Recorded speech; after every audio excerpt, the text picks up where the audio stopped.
Hay nombres de la historia que resuenan con una fuerza especial, ¿verdad? Y el de María Magdalena es, sin duda, uno de ellos. Es una figura que ha generado ríos de tinta, debate, misterio y muchísima fascinación. Su historia, bueno, parece que ha sido reescrita, manipulada y redescubierta un montón de veces. Así que la pregunta es, más allá de todos esos mitos, ¿qué sabemos de verdad sobre ella? Venga, vamos a meternos de lleno en el tema. La pregunta central parece simple, pero la respuesta es de todo menos sencilla. ¿Fue de verdad esa pecadora arrepentida que hemos visto en cuadros y películas durante siglos? ¿O fue algo radicalmente diferente? Vamos a hacer de detectives y a seguir las pistas que nos ha dejado la historia. Y aquí tenemos de un solo vistazo el corazón del enigma. Fijaos en el contraste. Por un lado, un título que es impresionante, Apóstol de los Apóstoles, un honor increíble. Y por el otro, la imagen de la pecadora arrepentida. Es que son dos identidades que chocan frontalmente, ¿no os parece? La pregunta del millón es, ¿cómo se pudo llegar a esto? Para encontrar la respuesta no queda otra que irnos al origen de todo, a las fuentes. Pues vamos a ello. Empecemos por el principio de todo, por la testigo original.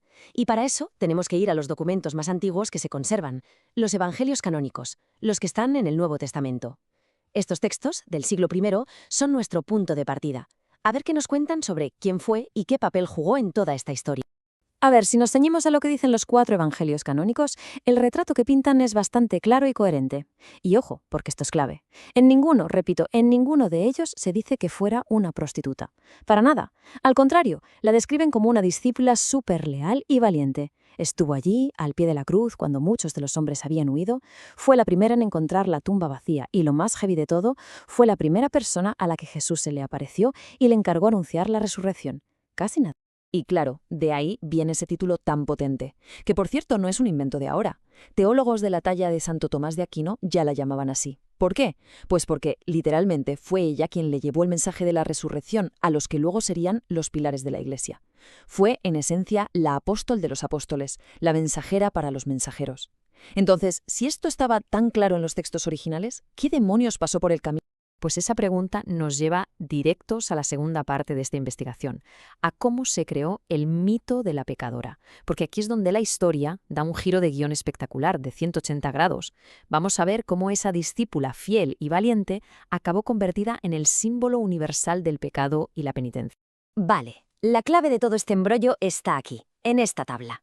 La imagen de María Magdalena como pecadora no sale de su propia historia, sino de mezclar, como en una coctelera, a 3 mujeres que no tenían nada que ver. Por un lado, la nuestra, María de Magdala. Por otro, una mujer anónima que sale en el Evangelio de Lucas, a la que sí llaman pecadora. Y para rematar, María de Betania, la hermana de Lázaro. Insisto, en los textos originales son 3 personas distintas. Esta cronología lo deja todo meridianadamente claro. A ver, durante casi 500 años nadie las confundía. Eran 3 mujeres diferentes, punto. Pero el momento que lo cambió todo fue el año 591.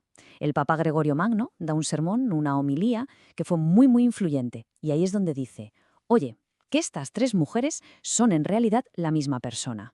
¿Y por qué hizo eso? Pues seguramente buscaba crear un símbolo potentísimo de la penitencia, un ejemplo de redención que todo el mundo pudiera entender. Cogió los 7 demonios de Magdalena y los asoció con los 7 pecados capitales. Y esa idea se convirtió en la versión oficial en Occidente durante casi milenio y medio. Pero atención, porque esto es fundamental. Esta idea de la Magdalena pecadora no se la creyó todo el mundo. La Iglesia de Oriente, la ortodoxa, nunca, jamás aceptó esa mezcla. Para ellos, María Magdalena fue siempre lo que decían los evangelios, una figura de honor, una mirófora, que significa portadora de mirra, y una isapóstolos, o sea, igual a un apóstol. Así que nos quede claro, la pecadora arrepentida fue una creación 100% de la Iglesia de Occidente. Pero esperad, que la cosa no termina aquí. Hay otra pieza en este puzzle que es absolutamente fascinante. Vamos a hablar de la discípula olvidada, la que aparece en los llamados textos apócrifos. Son escritos que se quedaron fuera de la Biblia oficial, pero que nos pintan un retrato de Magdalena, bueno, digamos que mucho más potente y sorprendente. A ver, para entender de qué van estos textos hay que saber un poco qué era el gnosticismo. Era, digamos, otra forma de entender el cristianismo en sus inicios. Para ellos, la salvación no era solo cuestión de fe, sino de alcanzar un conocimiento espiritual directo, lo que llamaban gnosis. Y en esa visión del mundo, María Magdalena era una figura absolutamente central. Es que en estos evangelios, el de María, el de Felipe, el de Tomás, Magdalena ya no es una discípula más, no, es la discípula, con mayúsculas. la que pillaba las enseñanzas a un nivel superior, la que recibía revelaciones secretas, vamos, la confidente principal. Y claro, esto, como os podéis imaginar, creaba roces y tensiones con otros líderes, especialmente con Pedro, que venía a representar una visión más, digamos, organizada e institucional de la Iglesia. Esta cita del Evangelio de Tomás es que no puede ser más clara. Refleja un conflicto abierto y sin disimulos. Pedro, que representa esa línea más jerárquica, choca de frente con la autoridad espiritual de María. Es un espejo perfecto de los debates que había en aquel momento sobre qué papel debían tener las mujeres en las primeras comunidades cristianas. Y bueno, llegamos a una de las frases más famosas y polémicas de todas. La besó en la boca repetidas veces. A ver, ¿significa esto que tenían una relación romántica? Pues según los que saben de gnosticismo, la respuesta es no necesariamente. Para ellos, el beso en la boca era un símbolo. Era la forma de transmitir el conocimiento más profundo, la gnosis. Un gesto para pasar sabiduría, no una expresión de amor romántico como lo entendemos hoy. Vale, con el tiempo la Iglesia se fue organizando y estos textos gnósticos se quedaron, digamos, arrinconados. Pero la figura de Magdalena, ya con el traje de pecadora arrepentida bien puesto, no desapareció ni mucho menos. Al contrario, su historia pegó otro volantazo y se convirtió en una leyenda medieval alucinante, su supuesto viaje a Francia. La fuente principal de todas estas historias es un libro llamado La leyenda dorada. Imaginaos un auténtico bestseller de la Edad Media. Era una recopilación de vidas de santos, pero mezcladas con un montón de relatos fantásticos y legendarios. ¿Y lo que cuenta sobre el destino de Magdalena? Es de película. La leyenda cuenta que, después de la ascensión de Jesús, a Magdalena y a otros cristianos los meten en una barca sin remos ni velas y los abandonan en el mar. Pero, milagro, la barca cruza todo el Mediterráneo y llega a las costas de lo que hoy es Francia. Allí se convierte en una predicadora súper carismática y, tras convertir a media región, se retira a una cueva a pasar sus últimos 30 años rezando y haciendo penitencia. Esta historia, claro, hizo que se convirtiera en una de las santas más queridas de Europa y explica por qué Francia está llena de iglesias y reliquias en su honor. Y después de este larguísimo viaje a través de mitos, leyendas y textos antiguos, aterrizamos en la época moderna.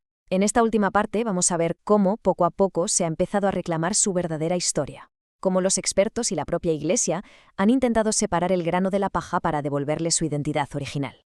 1969. Quedaos con esta fecha, porque es un antes y un después en la historia oficial de María Magdalena.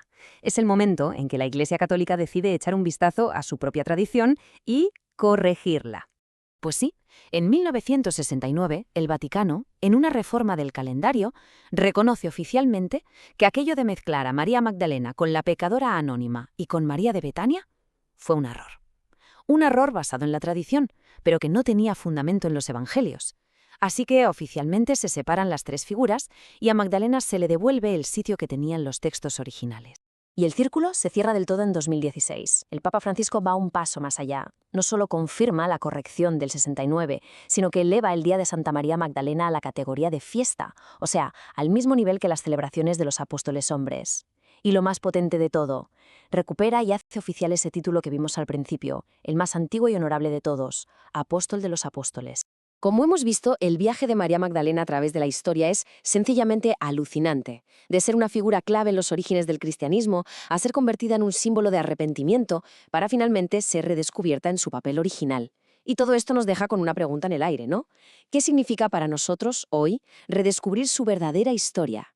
¿Qué nos dice sobre cómo se ha contado el papel de las mujeres en la fe y en la historia en general? ¿Cuántas otras figuras podrían haber sido malinterpretadas o directamente silenciadas? Nos encantaría saber qué pensáis, así que dejad vuestra opinión en los comentarios. Si os ha gustado este análisis, ya sabéis, un like y compartirlo siempre ayuda. Y por supuesto, seguidnos para no perderos los próximos.